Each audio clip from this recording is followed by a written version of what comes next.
I reminded him that I had tried to wake him up earlier, and his alarm had been blaring too. "Now please eat your breakfast," I said as he rubbed his eyes and shuffled to the dining table. He immediately started complaining about the eggs. "Hey Grace, this egg is too runny. I can't eat this unless it's well done. Make it over," he demanded. I was caught hanging laundry and tried to hold back my irritation. "Then don't eat it," I snapped. "Why would you say that? And this coffee is scorching hot. Mom always got the eggs and coffee just right." All right, I sighed, quickly redoing the eggs and letting the coffee cool. He ate hurriedly but left his plate on the table, rushing towards the restroom. "Wait up, you should clean up after yourself." "I'm short on time," he called back, dismissing his responsibility, even though the breakfast delay was his fault. Annoyed, I paused my makeup routine to clean up the dishes. While I was picking out my outfit, he called out again. "Grace, over here. Help with my tie." There he stood, the tie hanging limply around his neck, looking utterly helpless. "Seriously? You can't even tie your tie? What did you do before we got married?" "Mom always did it," he replied sheepishly. With a deep exhale, I knotted his tie, and somehow, we both managed to leave the house. This had become our routine. He never helped with any housework, and it felt like I was juggling everything and babysitting him too. Every time an issue arose, it was always, "Mom did it this way," or "with Mom, it went like that," always referencing his mother, Michelle. This routine dragged on for a year, and as the pressures mounted, thoughts of divorce began to creep into my mind. My father's insistence that marriage is forever echoed in my mind, tempering my frustrations. However, an unexpected hiccup at work led to my being assigned a week-long business trip starting the next day. When I broke the news to my husband that evening, he paused his video game, clearly surprised. "Hold up, a business trip for a whole week? It's out of my hands. Work's calling," I explained. "No way, who's going to cover for you here for a week?" he asked, irritation seeping into his tone. "You'll have to step up. It's about time you got a grip on the household duties," I responded. At that, he set down his controller and locked eyes with me. "Isn't a wife supposed to care for her husband and a house? Are you just bailing on that?" His question dripped with outdated expectations. "Seriously? That's such old school thinking. We both have jobs. We should be a team." "I don't see it that way," I countered. "Well, Mommy was always on top of things at home," he retorted. I couldn't help but point out, but she was a stay-at-home mom. Honestly, it's kind of odd to hear an adult man constantly talking about his mommy. He bristled at this. "What's your deal, taking shots at me and my mom?"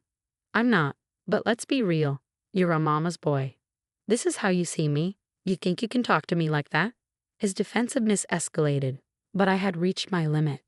"Face it, you're a mama's boy. You can't get up without help, can't even tie your tie, and won't lift a finger around the house. You're constantly comparing me to your mom. For once, handle your stuff." "Really? You're going to come at me like that?" That's why I was iffy about marrying someone older. I should have sided with Mommy and chosen a younger, perkier girl, he shot back. His words struck a nerve, and our conversation spiraled into a major blowout.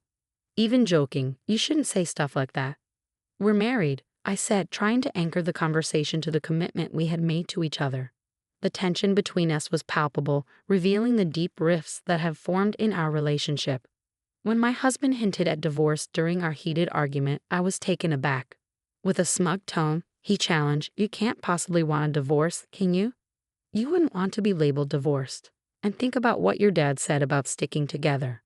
But then he sharply added, "Well, I just did. If you go on this business trip and leave me here alone, I'm seriously considering a divorce." With those words, he stormed off to our bedroom, leaving me stunned. Despite the shock, the idea of divorce lingered in my mind, something I had previously struggled with, as I didn't want to disappoint my parents. Yet now, it seemed like a viable option to contemplate seriously. With these heavy thoughts, I went to bed. Bright and early the next day, I was up preparing for my trip. The fallout from our argument was still fresh and weighing on me, but I had work commitments to attend to. I nudged Edward, who was still nestled under the covers. "I'm heading out. You better wake up or you'll be late for work." His response was a sleepy, unintelligible mumble. Rolling my eyes, I left. A few hours later, a text from him popped up on my phone. You barely tried to wake me. Now I'm running late. Did you really go on that trip? I quickly texted back. I did wake you up, and yes, I'm on my trip. I'll be back in a week. He read my message but didn't reply.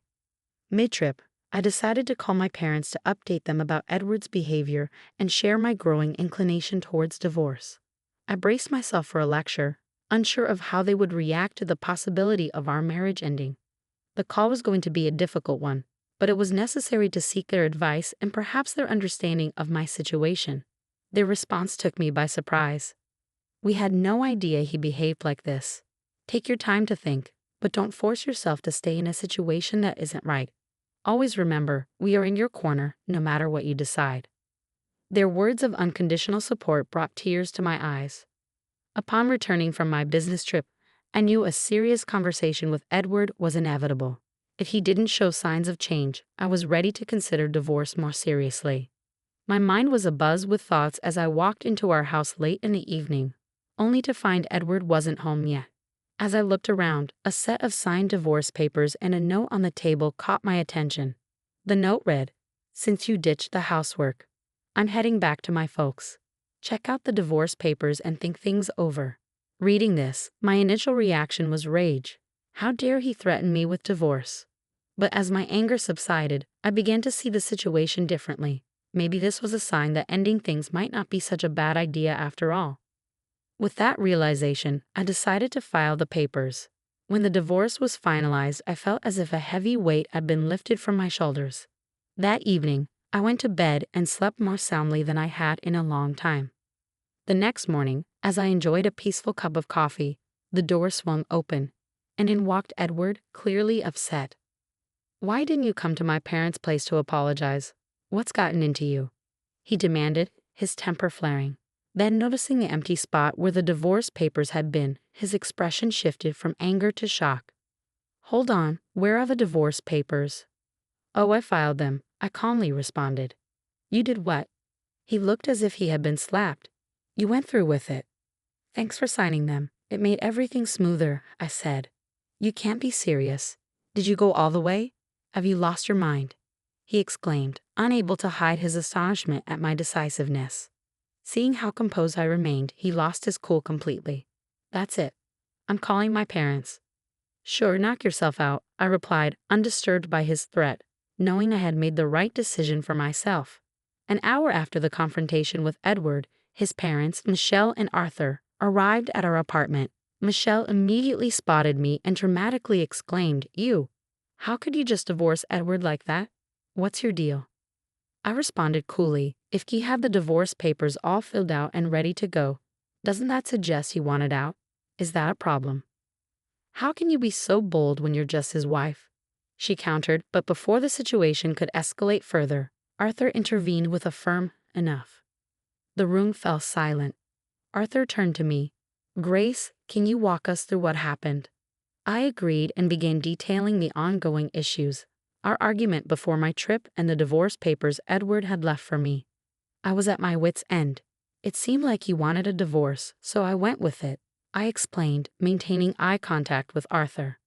After a moment of consideration, Arthur was about to speak when Edward interjected. "Mommy, Dad, come on. Can't you see she's out of line? Tell her off."